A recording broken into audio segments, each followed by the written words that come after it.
जो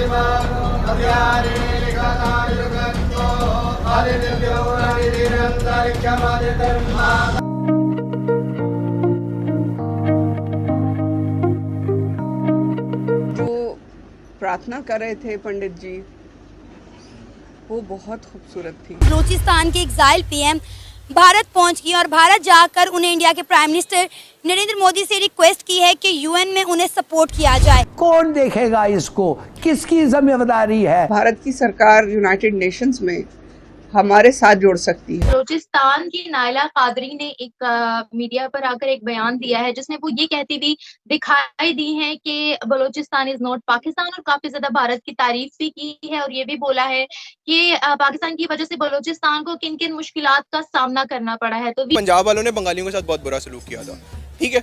जो कुछ हुआ, हमारे जो जनरल्स थे एट दैट टाइम, उन्होंने क्या किया था, जनरल याया खान या जनरल नियाजी जो थे, सबको पता है, ठीक है। अभी जो कुछ हो रहा है उधर बलूचिस्तान के अंदर, उसमें भी सारा रोल आर्मी का ही है। कि आज मुहर्रम का 8वां दिन है जो कि पिछले 30-32 साल से बैन था, और आज हम थैंक यू कहना चाहते हैं एडमिनिस्ट्रेशन का, ऑनरेबल लेफ्टिनेंट गवर्नर का। 71 में 2 लाख तो हुए थे, इसी तरह बलूचिस्तान भी लादा हो जाए। जितना आतंक है वो ना पाकिस्तान से ही आ रहा है। ये जो मौका आज है नरेंद्र मोदी जी के पास,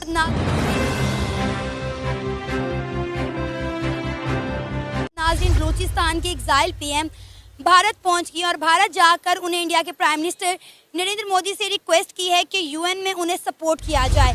इसी पर आज हम बात करेंगे पाकिस्तान की आवाम से और जानेंगे कि पाकिस्तानियों को क्या लगता है कि भारत अब बलूचिस्तान के लिए क्या करने वाला है। तो आइए जानते हैं कि पाकिस्तानी अवाम का इस मुद्दे पर क्या कहना है। बलूचिस्तान के एग्जाइल पीएम जो हैं वो इंडिया पहुंच गई हैं और वहां जाकर वो इंडिया के प्राइम मिनिस्टर नरेंद्र मोदी से मदद मांग रही हैं कि यूएन में उनको सपोर्ट किया जाए, क्योंकि बलूचिस्तान पाकिस्तान से बिलोंग नहीं करता और उन्हें पाकिस्तान से आज़ादी चाहिए। क्या कहेंगे आप इस पर? देखें, इंडिया की तो हमेशा से ही कोशिश रही है पाकिस्तान के किसी न किसी तरीके से उसको सेपरेट किया जाए, चाहे वो गिलगित बल्तिस्तान का किस्सा हो, चाहे वो आज़ाद कश्मीर का हो, चाहे वो जम्मू कश्मीर का हो, और वो एक इसी तरह बलूचिस्तान का भी हिस्सा आता है। इसी तरह वो हमारी हैं, वो पहले इधर पाकिस्तानी थी, एग्ज़ाइल कर दिया उसको। मैं ख्याल में आपको कनेडियन है, शायद यूएसए में है, तो वो इंडिया से मदद मांग रही हैं। इंडिया भी पहले इंडिया तो हमेशा से ये चाहता है कि हमारे, और जिस तरह हम 71 में 1971 में 2 लाख तो हुए थे, इसी तरह बलूचिस्तान भी लादा हो जाए, क्योंकि हमारा तो बलूचिस्तान पार्ट एंड पार्सल है, हमारा सब कुछ तो बलूचिस्तान आता है। जैसे आपको पता है कि रकबे के लिहाज से पाकिस्तान का सबसे बड़ा सूबा बलूचिस्तान है। हमारी सारी मादनियात बलूचिस्तान में है, सुई गैस भी वहीं से निकलती है, सब कुछ उधर से।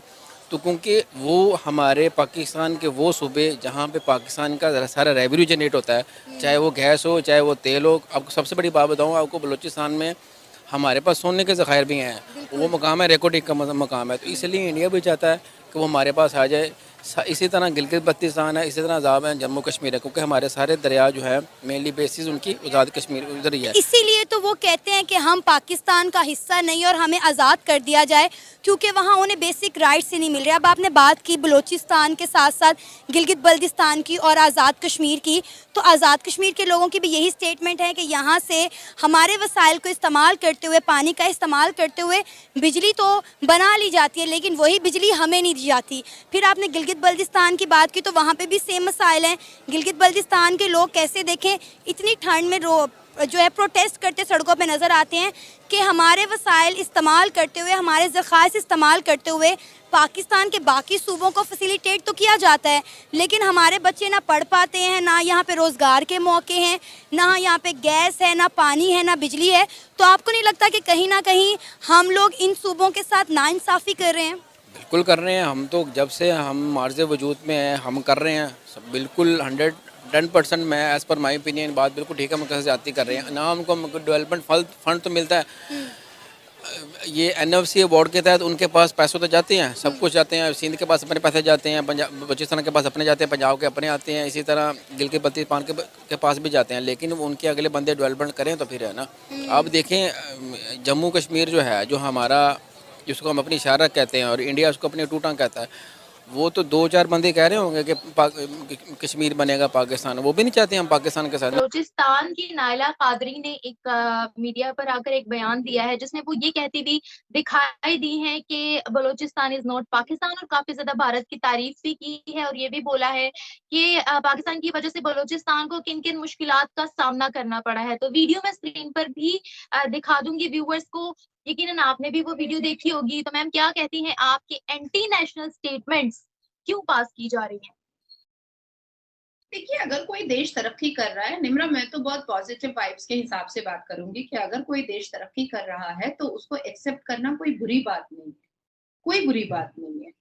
आज जब आप जैसे कितने ही न्यूज चैनल वाले और यूट्यूबर्स जब आप अपने पाकिस्तान के बाजारों में निकलते हैं तो उसमें कुछ गधेड़े लोग भी ये कहते हैं कि नहीं नहीं नहीं नहीं, हिंदुस्तान में तो मुसलमान बहुत डेप्राइव है। तो मैं उनको ये बोलना चाहती हूँ कि मेरा नाम नाजिया इलाही खान है और मेरा पुश्त दर पुश्त सब मुसलमान है और हम हिंदुस्तानी हैं और प्रो हिंदुस्तानी हैं और हम निहायत खुश हैं, बेहिसाब खुश हैं। और जब से मोदी जी की सरकार आई है तब से तो हम कुछ डबल और ट्रिपल खुश हो गए हैं, क्योंकि जब तक मोदी जी की सरकार नहीं आई थी तब तक हम खुद को डिप्राइव समझते थे, क्योंकि जितने भी पढ़े लिखे मुसलमान हैं हिंदुस्तान के, उनको एक ऐसी सरकार की जरूरत थी जहां पर तरक्की और एजुकेशन को बहुत महत्व दिया जाए। और मोदी जी की सरकार में एजुकेशन और सक्सेस को बहुत महत्व दिया जा रहा है।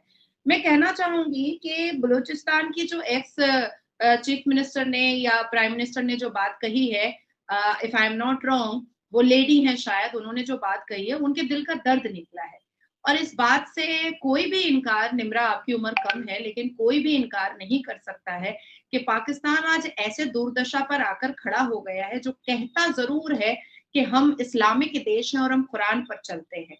तो मुझे कुरान का वो पारा, निम्रा, आप बता दीजिए जिसमें धर्म परिवर्तन की अनुमति दी गई है। मुझे कुरान का वो पारा बता दीजिए जिसमें पीरियड्स के बाद 9 साल की बच्चियों का निकाह करना जायज हो गया है। मुझे ये भी आप बता दीजिए कि अपहरण की धमकी और मंदिरों को तोड़ने की बात बताई गई है। मुझे ये भी आप बता दीजिए कि अगर आप, निम्रा, बहुत ज्यादा इस्लाम मानती हैं और आप अपने आप को प्रो इस्लामिक कहती हैं तो फिर आपके चेहरे पर इतना मेकअप भी